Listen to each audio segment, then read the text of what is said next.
Hello, History 361. So today we're going to be talking about the aftermath of the Peloponnesian War, and in fact the rather inspiring story of how the Athenians managed to restore their democracy. Now, after the Peloponnesian War, Athens is starved by Lysander's fleet and compelled to surrender. And there is some debate between the Spartans and the Thebans, the two most powerful states in the anti-Athenian coalition, about just what to do with Athens. Notably, the Thebans advocate for a much harsher policy. They basically argue for enslaving the Athenian citizen body and reducing Athens to essentially a large cattle pasture. The Spartans say no. They advocate changing the government in Athens, removing the democracy and replacing it with a pro-Spartan oligarchy, the 30 Tyrants. But they plan to leave Athens with its city. The citizens maintain their freedom. The Athenian citizen body isn't enslaved, or the men aren't killed, and the women and children aren't enslaved, which is what the Athenians, for example, do to Milos. And of course, we should actually pause and say, well, why is that? Now, admittedly, Milos was a small city, just as was Plataea, a small city, when the Spartans overwhelm it. But certainly the Spartans have Athens at their mercy, and yet they choose not to engage in the genocide that happens happens occasionally in ancient warfare. I think one reason why the Spartans leave the city intact must actually be that they look anxiously over at Thebes, their still current ally, and are worried that if Athens is truly just raised off the map, that Sparta and Thebes might find themselves coming to blows without Athens as a kind of counterbalance. And in fact, I think a pretty good historical analogy, obviously removed by thousands of years, is think of what happened with Germany after World War II. When Britain and the United States occupy West Germany, there's some question about what to do with West Germany.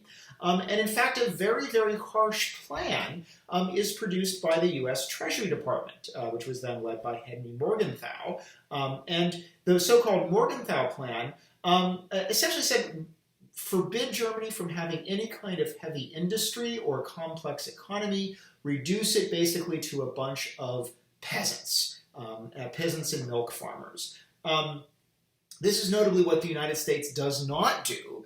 Instead, it sponsors a rebuilding of West Germany as a substantial industrial and economic power, and within a matter of years oversees a substantial rearmament of the West Germans. Of course, why do they do this? Are the Americans just nice, pleasant people who want what's best for the people of Germany? Well, no!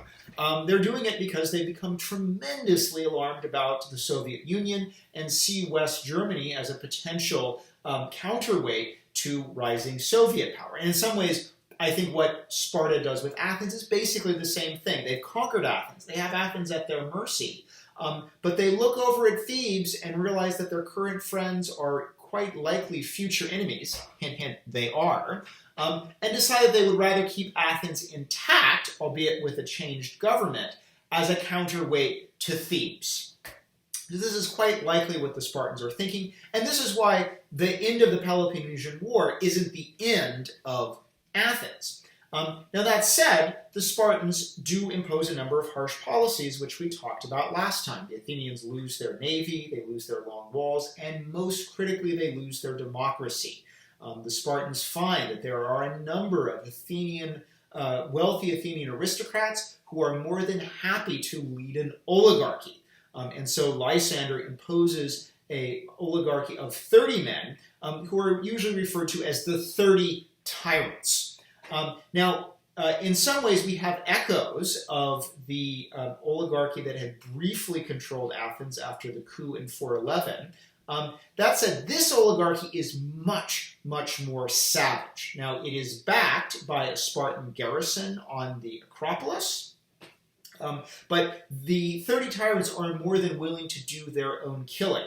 It seems that many hundreds of Athenians are killed for being perceived enemies of the regime. The killing at times seems to be economically motivated. So supposedly the leading tyrant, Critias, who had been a pupil of Socrates, at one point when the 30 find that they are short on money, simply advocates going and hunting down wealthy metics, wealthy foreign residents in Athens, and confiscating their estates. In another instance, when there is a deme in Athens that is deemed to be restless, cavalry are sent to claim that they are holding a hoplite levy, and then the men that are told to report to the hoplite levy are arrested, taken to Athens, and executed. And the 30 are also quite brutal in stomping down internal dissent. And of course, for an oligarchy, internal dissent can be really problematic.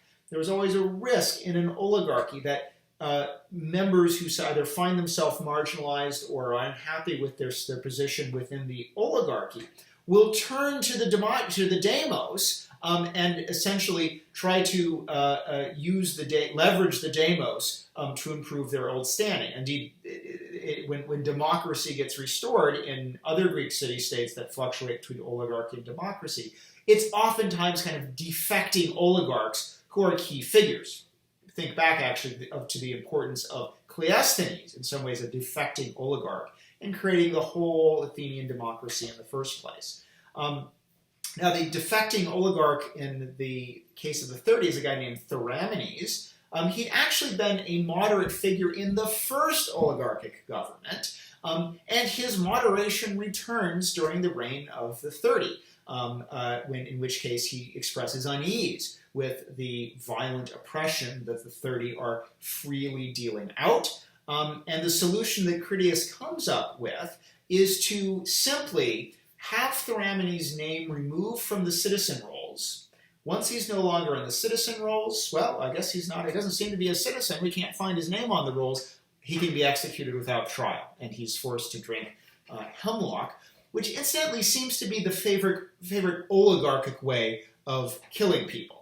In some instances, because oligarchs, and here I'm drawing on the work of a scholar named Matt Simonton, oligarchs actually don't always like public executions, because public executions involve a public, and if the public can kind of are watching the execution and may feel revulsion, but then start looking at each other and realize that everyone is revulsed by this killing of, let's say, a pro-democratic figure, that can actually be a particularly dangerous thing, because everyone realizes, wow, we just saw this terrible execution, and we're all horrified with what happened. So oligarchs actually like to kill in private, and it seems that one way they kill in private is actually starting to force people to drink hemlock, and then, oh, well, so-and-so's dead, too bad. And this may explain why the drinking of hemlock subsequently becomes the most famous Athenian form of execution. Because oddly, it's a twisted thing of the oligarchy that then survives into the restored democracy. That said, there are a number of rebels, resistance, who actively begin to organize militarily. It seems that at least part of the hoplite levy has been disarmed, or at least some hoplite equipment has been kind of collected up, but they arm themselves with wicker shields, and a group of Athenian Democrats manages to form a modest army to confront the oligarchic force outside of the Piraeus, and to win a modest victory. These rebels, this resistance, is led by a politician named Thrasybulus. So the civil war starts to turn against the 30. They find someone to replace poor Theramenes. And of course, one problem that the 30 have is, again, there's a deeply held feeling, it seems, in Athens, that democracy is the legitimate form of government, and therefore it's hard for the 30 to actually mobilize resources to crush even this initially sort of indifferently organized rebellion. And so the military and political position of the 30 therefore quite quickly degenerates over the course of 403 BC. Now, in theory, the 30 has one ace in the hole, the Spartan garrison. And in fact, the Spartan garrison does come to their aid and gets badly, roughly handled. A number of Spartan soldiers are killed, and actually their remains were buried in Athens. So the Spartan garrison itself is overwhelmed. The question is, will the Spartans come with their army? And here a decision is made in Sparta by the Spartan king Pausanias not to crush the Athenian democratic resistance, but instead to basically allow them to drive out the 30 and their forces and return to power. Even though a Spartan army could have easily have marched in and rectified the situation in favor of the 30. Now, one question is, well, why does Pausanias, his decision is strongly scrutinized back home in Sparta, why does he essentially allow the democratic resistance to triumph in Athens? Because, again, the democratic resistance can beat the 30, there's no way it could stand up to a well-organized, disciplined Spartan army. These are guys still fighting with kind of like homemade shields that they've cobbled together. The answer actually seems to be that Pausanias is deeply concerned about Lysander. Now, Lysander, remember, is he comes from a kind of debased Spartan background. He's a Mothax, a kind of bastard Spartan who's born to a Helot mother. And even though he's very well connected, he is. There are clearly people who are uneased by his rise to power, and also feel uneased with the fact that Lysander is starting to develop a power base outside of Sparta.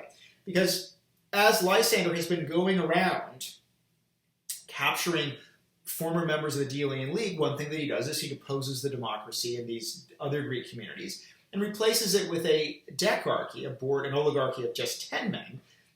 Probably one reason Athens has 30 men is it's a big city, but a small city can just have 10 men. And so all over the Aegean, there are oligarchies, boards of 10 men who owe their power directly to Lysander, not to Sparta, to Lysander. Equally, in Athens, the 30 is very much associated with Lysander, who has created this settlement and who has put them into power.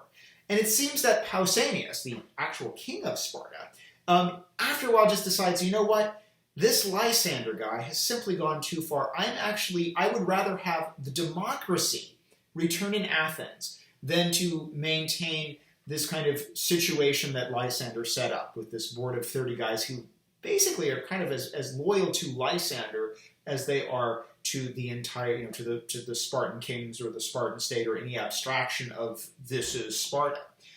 So maybe one reason, so maybe actually internal Spartan unease about how Sparta's new imperial successes have empowered what should be kind of a marginal individual. Explain why Pausanias withdraws the army, lets the Democrats return to power, and doesn't take an intervention that had he done so, he could have very easily ground the democratic resistance back into the ground and maintained Athens as a pro-Spartan oligarchy. Now that said, even if Pausanias had intervened, I don't think the 30 would have been able to hold on for a long time on their own. Again, they're too illegitimate. They're too based on violence. Their legitimacy solely rested upon a foreign power. So it's possible that Pausanias could have intervened, and then the 30 would have gotten into trouble again, and he would have had to intervene again. And so again, I think it was probably a basically unstable form of oligarchic government. Nonetheless, by the end of 403, Athens has its democracy back. And this is the second time within essentially a decade that an oligarchic coup has launched, the first one internally, the second one imposed by a foreign power, and the second time that in some ways it has fizzled. Even though the second oligarchic moment, the 30 Tyrants, is a much more violent and much more divisive moment. Incidentally, someone who's badly mixed up with the oligarchs is a guy named Xenophon. Xenophon is, as I mentioned in our last video, is really our source for Greek history from 411 down to 362 BC. He is the main narrative history that picks up after Thucydides breaks off. And Xenophon is also a prolific writer. He writes a ton of other stuff. He writes a Constitution of the Spartans. He writes a book on sort of estate management. He writes his own military memoirs, which we'll talk about in the future. But he's a prolific author. It seems, though, that as a young cavalryman, he fights, and cavalry were closely associated with the oligarchy. He fights on behalf of the 30 Tyrants and is probably involved in the death of, or implicated in the death of other Athenian citizens. Now, the Athenians do something remarkable after the Democrats return to power. And I should note, the oligarchs aren't overwhelmed. They flee. They go to Eleusis and hold up there for a while before most of them sort of drift into exile. But the Athenians have a problem, and this includes people like Xenophon, who've again engaged in violence against the citizens on behalf of the 30. What to do now that the civil war is over? How do you reconcile a society where there's bad blood, bad memories, and those don't necessarily go away? The solution that the Athenians come up with is remarkable, and actually is something that does kind of echo throughout history, and that's the idea literally of an amnesty, of a forgetting that the crimes of or the actions of most Athenian citizens during the 30 will simply be forgotten. Now, some exceptions are made.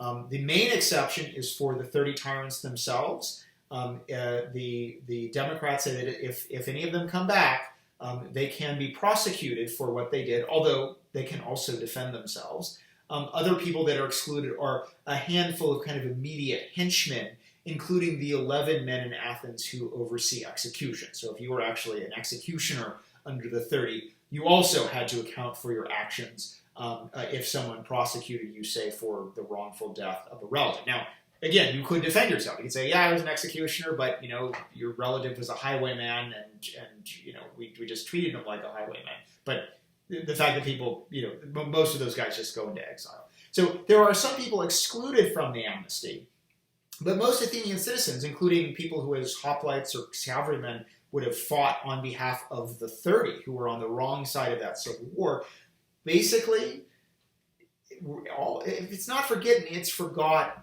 That you can't be, no one can prosecute you for what you did in 403 under the 30. So Xenophon is probably in that sense legally safe, but the fact that he probably undertook actions on behalf of the 30 is probably one reason why he decides that it's best for him to leave Athens. And he gets an opportunity to leave Athens when he hears that there is a expedition that is being organized by a number of Spartan mercenary commanders on behalf of Cyrus the Younger, the Cyrus who had actually been the Persian satrap. He's the cadet son of Darius II. He'd been the architect of the Spartan and basically Persian victory in the Peloponnesian War. He's now assembling an army. And therefore, Xenophon is feeling that the situation in Athens after the restoration of the democracy is somewhat uncomfortable, decides that he's going to join that army. So what we're going to talk about next time is, again, sort of thinking about the aftermath of the Peloponnesian War. We're talking about the expedition of the 10,000 into Persia, which Xenophon participates in. And we're going to talk about Spartan imperialism in Asia Minor. And we also, next week, will talk about the trial of Socrates. And Socrates, of course, is someone else whose trial and subsequent execution is in some ways a reverberation of the violence and the bad feelings that took place under the 30 Tyrants. So we will talk more next week. Until then, have a good weekend.